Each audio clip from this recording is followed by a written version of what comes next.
tadi dikatakan bahwa akan ada penambahan wilayah kerja dan lain sebagainya, itu sesuatu yang menggembirakan. Tapi Ya. mesti diingat ya bahwa pembukaan wilayah kerja baru apabila diminati oleh investor itu tidak meninggalkan permasalahan-permasalahan yang sifatnya multisektoral.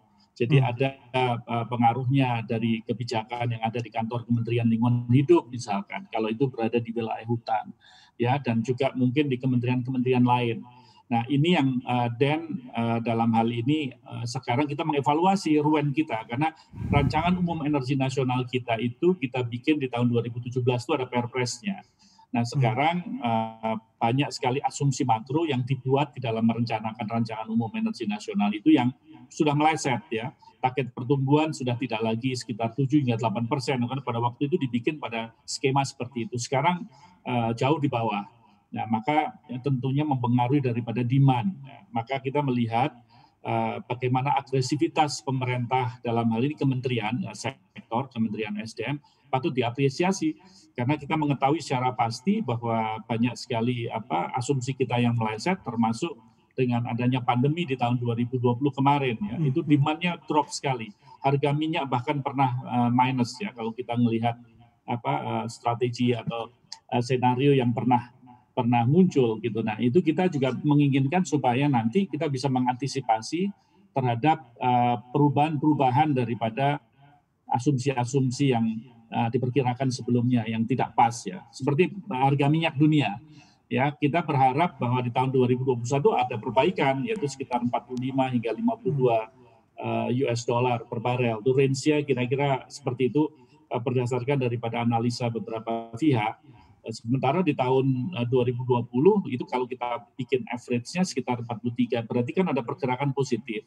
Ya kita harapkan penawaran dari wilayah kerja itu akan diminati. Nah, ini ada poin menarik yang beberapa kali Anda mention, Pak Satya, kalau diminati, kemudian jika ada minat. Dan sendiri memproyeksi di tengah situasi pandemi yang sangat penuh tantangan ini, minat akan lelang WK yang dimiliki tadi seberapa besar, Pak? Karena kita juga tahu lelang WK ini kan pengalihan dari 2020 di mana waktu itu banyak sekali challenge-nya. Akhirnya dialihkan mulai di 2021 dengan asumsi akan ada recovery di beberapa aspek kehidupan. Jadi begini, kalau kita melihat dalam konteks wilayah kerja, itu harus kita lihat dari sisi subservice-nya ya, dari sisi cadangan yang dimiliki, kira-kira potensinya berapa. Lantas yang kedua, apakah ini termasuk kategori lapangan yang marginal atau lapangan yang betul-betul memang lukratif dalam arti kata mempunyai cadangan terbuktinya cukup tinggi atau proven reserve-nya cukup bagus. Nah, itu otomatis akan mengattract investor untuk dia mau masuk atau tidak.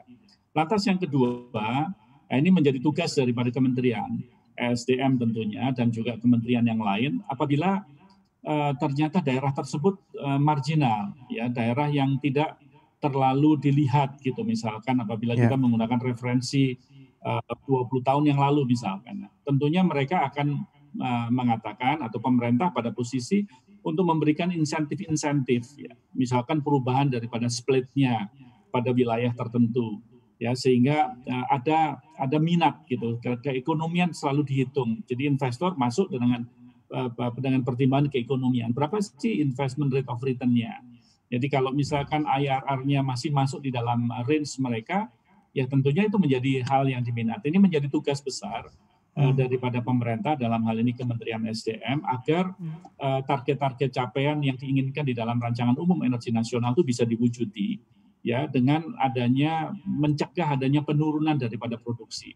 Jadi seperti yang saya katakan tadi, kalau declining rate-nya itu overtime itu adalah tinggi, ya kalau kita tidak melakukan apa-apa maka produksi kita tidak bisa mencapai daripada target. Nah ini yang menurut saya menjadi PR. Kita lihat semoga area-area tersebut merupakan area yang sangat baik dengan ditunjang dengan kebijakan yang baik dari kementerian. Install aplikasi kami CNBC Indonesia di Google Play Store dan App Store untuk mengikuti perkembangan terkini berita bisnis dan ekonomi.